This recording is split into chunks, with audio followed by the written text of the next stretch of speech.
Lesson number 3, नाखून क्यों बढ़ते हैं, पेज नंबर 6 मिला।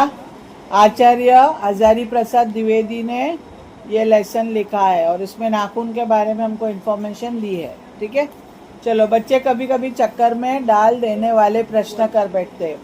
बच्चे कभी कभी क्यूरियोसिटी में अजीब से सवाल करते हैं जो इंसान को चक्कर में डाल देते हैं। अल्पज्ञ पिता बड़ा दयनीय जीव होता है। और अल्पज्ञ मतलब जिसको कम नॉलेज है, अल्पज्ञ मतलब कम नॉलेज वाला पिता बड़ा दयनीय जीव होता है, उस पर दया आती है। मेरी छोटी लड़की ने जब उस दिन पूछ लिया कि आदमी के नाखून क्यों बढ़ते हैं तो मैं कुछ सोच ही ना सका। तो लेखक की लड़की ने लेखक से उसको पूछा कि आदमी के नाखून क्यों बढ़ते हैं, तो लेखक कुछ सोच ही नहीं सका। हर तीसरे दिन नाखून बढ़ जाते, राइट। काट दीजिए, वे चुपचाप दंड स्वीकार कर लेंगे, पर निर्लज अपराधी की भांति छूटते ही फिर जैसे के तैसे हो जाते। तो आप नाखून काट दो, मानो चुपचाप, वो थोड़ी कुछ पेन होता है, नाखून कटता है तो हमको कोई पेन नहीं होता है, चुपचाप वो सह लेते हैं।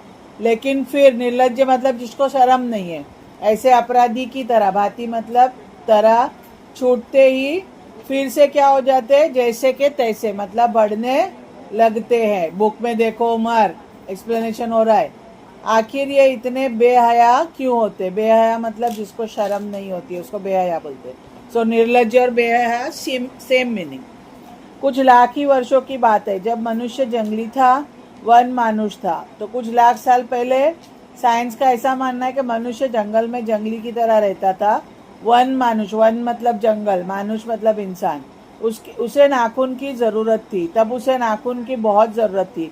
उसकी जीवन रक्षा के लिए नाखून बहुत ज़रूरी थे, खुद की रक्षा के लिए उसके लिए नाखून ज़रूरी थे। असल में वही उसके अस्त्र थे, सही मायनों में वही उसके वेपन्स थे। अस्त्र मतलब पहले के जब जंगल में रहते थे एकदम स्टार्टिंग के स्टेज में, तब इंसान के पास कोई हथियार नहीं होता था। दांत भी थे पर नाखून के बाद ही उसका स्थान था। इंसान के पास दांत भी थे लेकिन नाखून के बाद उसका नंबर आता है। धीरे धीरे वह अपने अंग से बाहर की वस्तुओं का सहारा लेने लगा, फिर धीरे धीरे वह दूसरी वस्तुओं का सहारा लेने लगा। उसने हड्डियों के भी हथियार बनाए, फिर उसने दिमाग चलाया।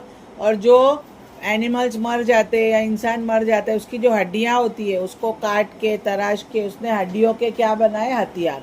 लेकिन उससे पहले उसके हथियार क्या थे, बड़े बड़े उसके नाखून। समझ में आया।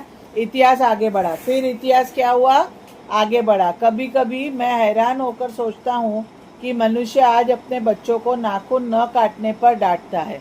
और लेखक हैरान हो जाता है और सोचता है कि आजकल हम बच्चों को नाखून नहीं काटते तो डांटते, वे रोज बढ़ते हैं। मुझे ऐसा लगता है कि मनुष्य अब नाखून को नहीं चाहता। तो लेखक ऐसा लग रहा है कि मनुष्य को अब नाखून की ज़रूरत नहीं है। ये उसकी भयंकर पाशवी वृत्ति के जीवंत प्रतीक है। ये उसकी भयंकर यानी बहुत ज़्यादा, पाशवी यानी जंगली, वृत्ति यानी नेचर का प्रतीक यानी एग्जाम्पल है।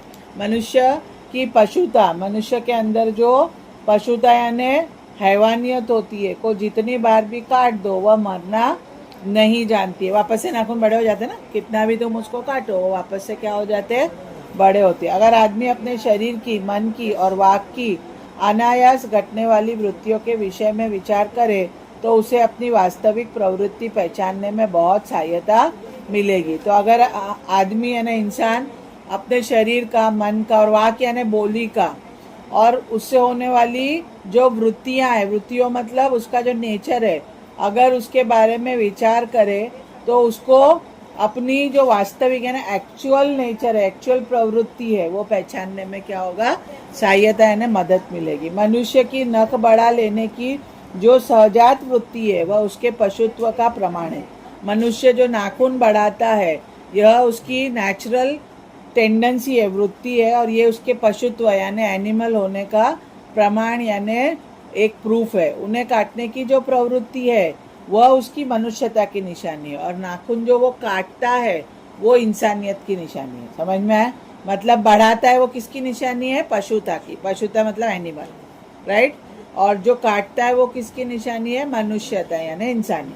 मेरा मन पूछता है मनुष्य किस ओर बढ़ रहा है। अब लेखक पूछ रहा है कि मनुष्य किसकी तरफ बढ़ रहा है, पशुता की या मनुष्यता की ओर, अस्त्र बढ़ाने की ओर या अस्त्र काटने की ओर। अस्त्र मतलब हथियार हथियार बढ़ाने की ओर बढ़ रहा है मनुष्य या काटने की ओर। मेरी निर्बोध बालिका ने मानो मनुष्य जाति से ही प्रश्न किया है, और मेरी ये जो छोटी बेटी है, बालिका यानी बेटी, उसने मानो पूरे मनुष्य जाति से ही प्रश्न किया है। जानते हो नाखून क्यों बढ़ते हैं?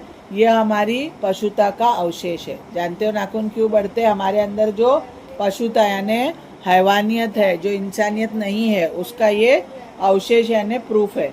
मैं भी पूछता हूँ, जानते हो ये अस्त्र शस्त्र क्यों बढ़ रहे हैं? और आज देखे ना तुम लोग, वॉर्स कितने हो रहे, इतना हथियार, इतना मिसाइल एक पे एक डालते जा रहे, क्यों बढ़ रहा है ये अस्त्र शस्त्र?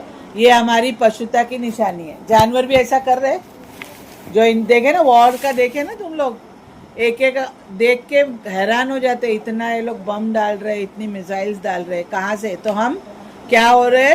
पशु बनते जा रहे। पशुता की निशानी है। स्वराज होने के बाद स्वभावतः ही हमारे नेता और विचारशील नागरिक सोचने लगे हैं कि इस देश को सच्चे अर्थ में सुखी कैसे बनाया जाए। स्वराज मतलब इंडिपेंडेंस। स्वराज मतलब इंडिपेंडेंस मिलने के बाद सारे नेता सोचने लगे हैं कि हम हमारे नागरिक को और देश को सच्चे अर्थ में सुखी कैसे बनाए। हमारी परंपरा, महिमा, मिया और संस्कार उज्जवल है, क्योंकि अपने आप पर अपने आप द्वारा लगाया हुआ बंधन हमारी संस्कृति को बहुत बड़ी विशेषता है। और हमारी जो परंपरा, हेरिटेज है, हमारा जो कल्चर है, वो बहुत ही उज्जवल और बहुत ही अच्छा है, क्योंकि हमने हमारी संस्कृति में लिमिटेशंस रखे हैं। कुछ भी नहीं करते हम लोग गलत, हर चीज़ हम लोग सोच समझ के करते हैं। क्या हुआ? मनुष्य पशु से किस बात से भिन्न है? और मनुष्य यानी इंसान, पशु यानी जानवर। तो ये दोनों में डिफरेंस है। भिन्न मतलब अलग है ना कि सेम है? मनुष्य और पशु सेम है, उम्र है ना अलग?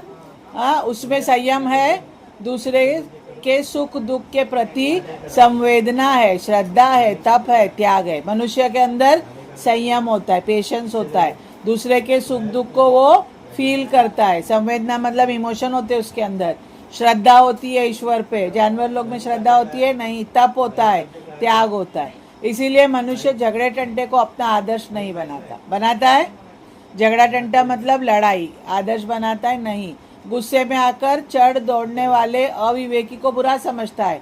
जो इंसान गुस्से में आकर अविवेक यानी गलत करता है, उसको इंसान बुरा बोलता है।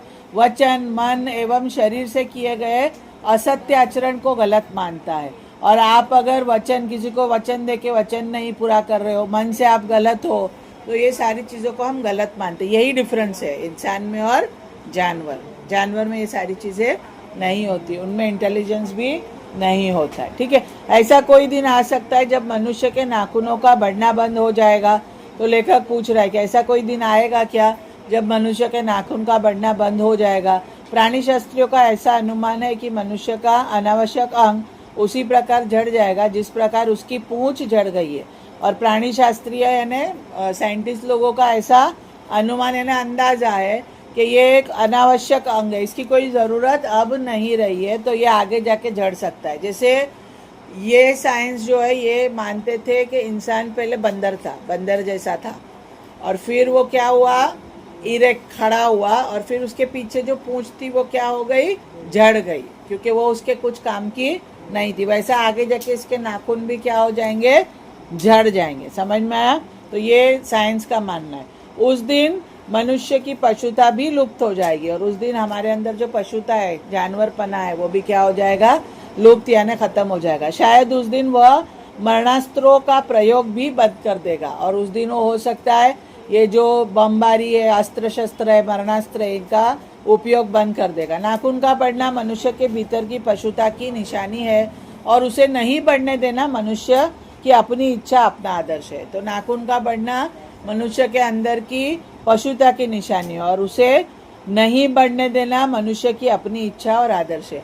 मनुष्य में जो घृणा यानी नफरत है, जो अनायास बिन सिखाए आ जाती है, वह पशुत्व का द्योतक है। मनुष्य के अंदर जो घृणा, नफरत है, हाँ, और जो बिना सिखाई आ जाती है, नफरत सिखाई नहीं जाती है, बराबर, तो ये पशुत्व का द्योतक है, पशुत्व की निशानी है। अपने को संयत रखना, दूसरे के मनोभाव का आदर करना मनुष्य का स्वधर्म है। तो खुद को संयम में रखना, दूसरे के मन का आदर करना, सम्मान करना ये मनुष्य का धर्म है। बच्चे यह जाने तो इच्छा अच्छा हो कि अभ्यास और तप से प्राप्त वस्तु ये मनुष्य की महिमा को सूचित करती है। और तुम बच्चे हो, तुम लोग को ये जानना अच्छा है कि आप जितना अभ्यास करोगे, तप यानी जितनी साधना करोगे और उससे जो वस्तुएं प्राप्त करोगे, वस्तुएं इन द सेंस जो भी रिजल्ट्स हासिल करोगे, वो आपकी महिमा को बढ़ाएंगे। महिमा यानी ग्रेटनेस को बढ़ाएंगे। मनुष्य की चरितार्थता प्रेम में है। चरितार्थता मतलब कैरेक्टर। प्रेम होना चाहिए, मैत्री में है, दोस्ती होना चाहिए, त्याग में है, अपने को सबके मंगल के लिए निशेष भाव से दे देने में है। और अपना जो भी है वो मंगल भाव, निशेष मतलब बिना किसी एक्सपेक्टेशंस के दूसरों को दे दो। नाखूनों का बढ़ना मनुष्य की उस अंध सहजात वृत्ति का परिणाम है जो उसके जीवन में सफलता ले आना चाहती है। उसको काट देना उस स्वनिर्धारित आत्मबंधन का फल है जो उसे चरित्रता की ओर ले जाती है। और मनुष्य जो नाखून काटता है वो उसको अच्छे कैरेक्टर की ओर, अच्छे आत्मबंधन की ओर ले जाती। नाखून बढ़ते हैं तो बढ़े, मनुष्य उन्हें बढ़ने नहीं देगा। काट देगा तो उसकी जो पशुता है वो क्या हो जाएगी, खत्म हो जाएगी। समझ में आया? कुछ डाउट है? मैं जब पढ़ाती हूँ ना उमर, बुक में देखने का, इधर उधर नहीं देखने का कौन क्या कर रहा है। तेरे लिए हुआ था एक्सप्लेनेशन ही। समझ में आया? देखो कुछ डाउट है तो पूछो, रीड करो। हाँ